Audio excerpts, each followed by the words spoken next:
Hi, welcome back to Next Level English Prep. Today, we're talking about some of the most common conjunctions, the little words that join two words, phrases, or clauses of equal importance. These are the connecting words that make your English sound natural and fluent. Let's jump in. First up, we have and. We use and to join clauses, add more information, or create a list. Simple example, I like apples and bananas. You're combining two things you like. A longer example is I went to work and I ate lunch with my friend. See how it joins two different but equal clauses? That's and in action. Next, we have but.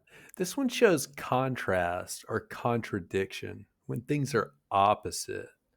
Look at this. She loves music, but she hates concerts. Two opposite ideas connected together. But is perfect when you want to show that two things are different or surprising when put together. Now we have or. This presents an alternative or a choice.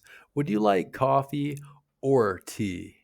You choose one, not both. Or gives options and asks the listener to pick between them. Simple and useful. Here's so. It shows result or effect. Look at the flow.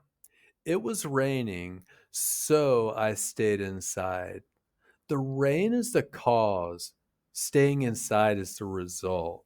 So connects the action to its consequence.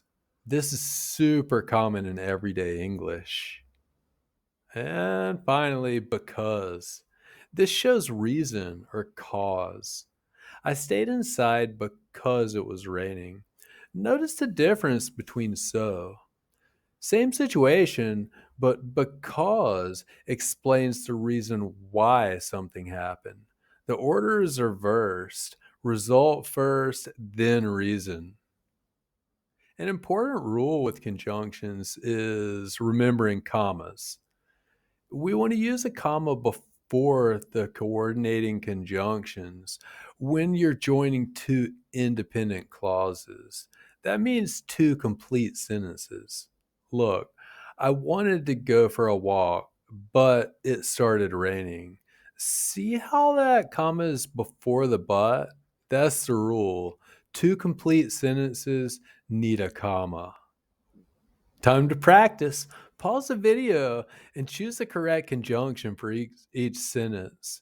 Think about the relationship between the two clauses. Let's check. Number one, but. It shows contrast. Number two, or, because it's a choice. Number three is because it's a reason. And number four is and, because it's adding information. How did you do? Now let's practice speaking. Answer these questions out loud or write them in the comments. Use those conjunctions in your answers. And that's the end of this lesson. If this helped you understand conjunctions, hit that like button and subscribe for more English lessons. Keep connecting your ideas, and I'll see you in the next video.